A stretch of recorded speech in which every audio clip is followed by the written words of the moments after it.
Who and what is the Committee of 300? Well, I've dealt with that. I've told you this is a supranational body that knows no boundaries, respects the laws of no countries. The first time that they were publicly announced was by a German socialist by the name of Walter Rathenau. Now, I'll give you some background of Walter Rathenau. He was the financial advisor to the Kaiser of Germany, and he was also the financial advisor to the Rothschilds, the French family Rothschild. So he must have known what he's talking about. He made an astonishing statement in 1934. He said, there is a committee of 300 men that rule the world. They are known only to each other, and nothing happens without their consent.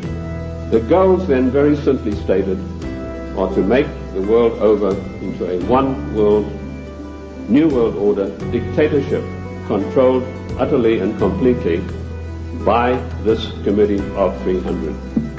They do it by dint and by virtue of their fantastic wealth and the fact that they control thousands of the top banking institutions, the political organizations, insurance companies, but their strongest arm is called the Club of Rome. Now, when I first heard of the Club of Rome in 1969, I immediately began my investigation.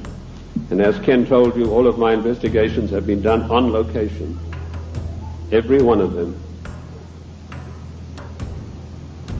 The Club of Rome is one of the most insidious, baneful organizations in existence today, which has done intolerable, immeasurable harm to the United States of America.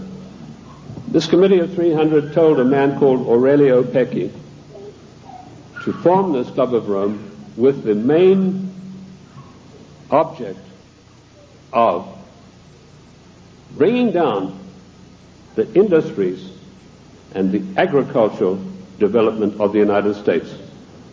He immediately wrote a paper in which he said there are too many people on the earth, and that the United States, with its industrial development, its agricultural development, is responsible for this curse of overpopulation. And he picked up the documentation for his work from Lord Bertrand Russell, a senior statesman of the Committee of 300. And Lord Bertrand Russell had written a work called The Impact of Science on Society.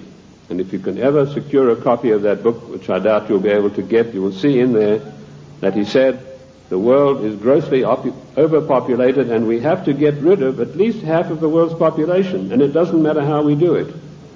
So the Club of Rome was instituted and organized to start an attack on the world's population using the United States as the whipping boy.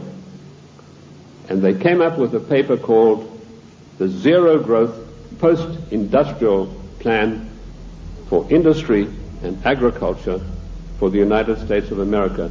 3 days after that plan was accepted as official United States policy by James Earl Carter, I was able to, through my intelligence people, get a copy of this insidious document. Basically what it said